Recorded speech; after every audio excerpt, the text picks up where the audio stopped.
दोस्तों, स्वागत है आपका फिर से मेरे YouTube चैनल गौर की वाणी में। उम्मीद करते हैं कि आप खुश होंगे।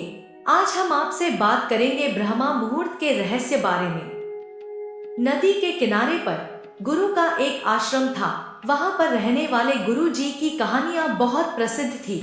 उस सन्यासी गुरु जी ने अपना पूरा जीवन विज्ञान और अध्यात्म के नाम पर लिख दिया था। आश्रम के पास ही के गांव से कुछ युवक उस सन्यासी के उपदेश सुनने के लिए आश्रम में पहुंच जाते थे।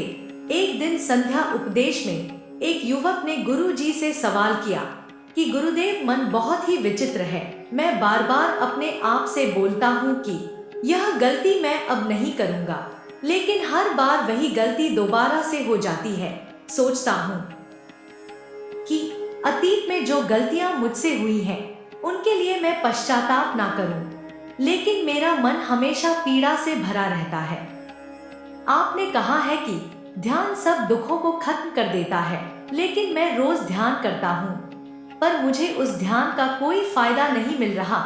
ऐसा क्यों हो रहा है? आप कृपा मुझे बताएं कि मैं क्या करूं।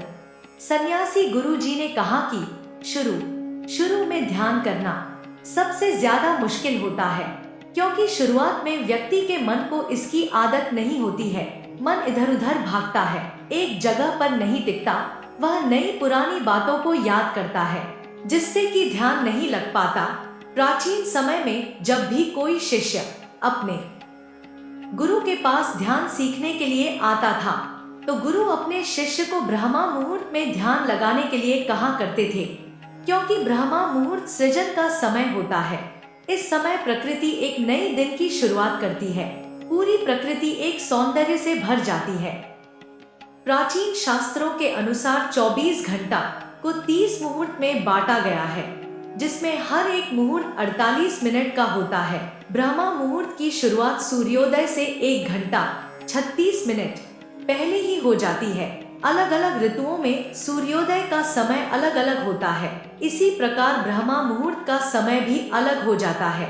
गर्मियों में अगर सूर्य 6 बजे उदय हो रहा है, तो ब्रह्मा मुहूर्त की शुरुआत इससे ठीक 1 घंटा 36 मिनट पहले, यानी कि 4:24 पर हो जाती है। और वहीं पर सर्दियों में सूर्य अगर 7 बजे उदय होता है, तो ब्रह्मा मुहूर्त की शुरुआत 5:24 पर होती है। आसान भाषा में हम बात करें तो 4 बजे से 6 बजे का समय ब्रह्मा मुहूर्त का होता है। ब्रह्मा मुहूर्त के समय में मंदिर के पट खुला जाते हैं। ऋषि मुनि नदियों में स्नान करने के पश्चात ध्यान साधना में लीन हो जाते हैं। आयुर्वेद का कहना है कि मनुष्य का शरीर 3 ऊर्जाओं से बना होता है, वता, पित्त और कफा। यही तीनों ऊर्जाएं हमें पूरी तरह से संचालित करती हैं। अगर इन ऊर्जाओं का संतुलन हमारे शरीर में बिगड़ना लगता है, तो हम तरह तरह की बीमारियों से ग्रस्त हो जाते हैं। इन तीनों दोष में से वता सबसे ज्यादा महत्वपूर्ण है, और वता हमारे शरीर में रात के 2 बजे से सुबह के 6 बजे के बीच सबसे ज्यादा सक्रिय होता है। यानी कि ब्रह्मा मुहूर्त से पहले उठने वाले लोगों का वता हमेशा अच्छा रहता है और उन्हें कोई बीमारी नहीं होती। वो हमेशा ऊर्जा से भरे हुए रहते हैं। उनका मुख हमेशा चमकता रहता है। वह इंसान अपने हर एक काम को पूरे मन से करते हैं। अष्टांग हृदय, जो कि आयुर्वेद की एक श्रृंखला है, उसमें लिखा हुआ है कि खुद को जानने के लिए सबसे योग्य समय ब्रह्मा मुहूर्त का ही होता है। जो लोग खुद की खोज करना चाहते हैं, उन लोगों के लिए ब्रह्मा मुहूर्त का समय किसी वरदान से कम नहीं होता है। दिन में किसी भी समय ध्यान करने से आपको विचार परेशान कर सकते हैं और आप ध्यान को लगा नहीं पाएंगे। लेकिन ब्रह्मा मुहूर्त में जब दिन की शुरुआत होती है, तो आपका मन और मस्तिष्क पूरी तरह से खाली होता है और ध्यान में उतारना उतना ही आसान होता चला जाता है। एक बार बुद्ध के प्रिय शिष्य आनंद ने उनसे पूछा था कि ब्रह्मा मुहूर्त का समय आपके लिए कितना महत्वपूर्ण होता है। इस पर तथागत ने उत्तर दिया कि जिस प्रकार एक मछली के लिए जल महत्वपूर्ण होता है, उसी प्रकार आनंद, ध्यान और शून्यता का जीवन जीने के लिए ब्रह्मा मुहूर्त में सही समय पर जागना और जागने के बाद उस ध्यान में उतारना बहुत जरूरी होता है। अगर आप दुखों में अपना जीवन जीना चाहते हैं तो आपके लिए ब्रह्मा मुहूर्त का कोई महत्व नहीं है। लेकिन अगर आप अपने जीवन में आनंद चाहते हैं, हमेशा ऊर्जा से भरा हुआ महसूस करना चाहते हैं, तो यह आपके लिए बहुत जरूरी हो जाता है कि बुद्धिमानों की तरह आपको भी ब्रह्मा मुहूर्त का पूरा उपयोग उठाना चाहिए। सन्यासी ने ब्रह्मा मुहूर्त पर वैज्ञानिक दृष्टिकोण से सभी युवकों को बताया कि हमारे मस्तिष्क के ऊपरी हिस्से पर पीनियल ग्लैंड नाम के ग्रंथि होती है, जो कि मेलाटोनिन नाम का एक हार्मोन रिलीज करती है, जो हमारे शरीर में आनंद की उत्पत्ति का कारण होता है। लेकिन जैसे ही हम सूर्य के संपर्क में आते हैं, यह मेलाटोनिन नाम का हार्मोन अपने आप नीचे गिरना चालू हो जाता है।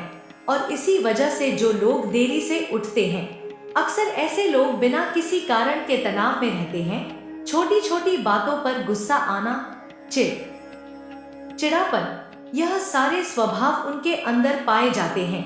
इसलिए इंसान को ब्रह्मा मुहूर्त में उठकर ध्यान लगाना चाहिए, जिससे कि वह दिन भर खुश रहे, बिना किसी तनाव के रहे। जो व्यक्ति रोजाना ब्रह्मा मुहूर्त में उठता है, उसकी उम्र बढ़ने की रफ्तार धीमी हो जाती है।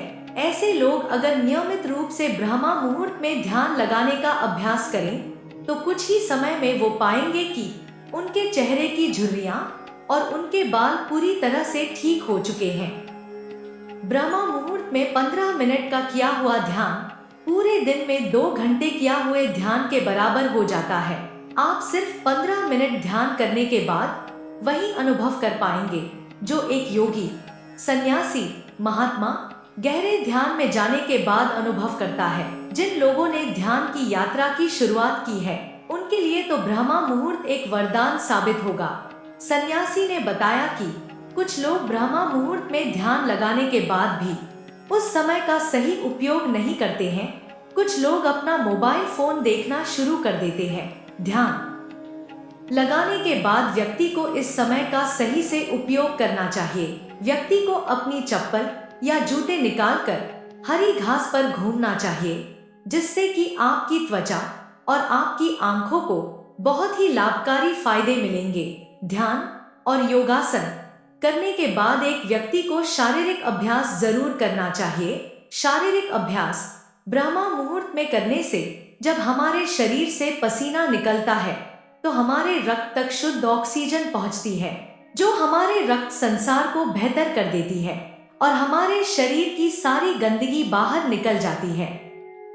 शारीरिक अभ्यास करने के बाद व्यक्ति पूरा दिन अच्छा महसूस करेगा।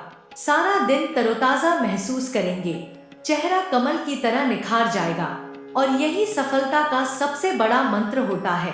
जो सुबह उठकर ध्यान और शारीरिक अभ्यास कर लेते हैं, वह जीवन में बड़ी से बड़ी उपलब्धियां हासिल कर सकते हैं। सन्यासी ने सभी युवकों को समझाते हुए कहा कि ब्रह्मा मुहूर्त का समय सबसे कीमती समय होता है, इसीलिए इस समय को दूसरी गतिविधियों में बर्बाद मत करो। इस समय को तुम अपने आध्यात्मिक और मानसिक उन्नति के लिए बहुत अच्छे से इस्तेमाल कर सकते हो और इसका सदुपयोग कर सकते हो।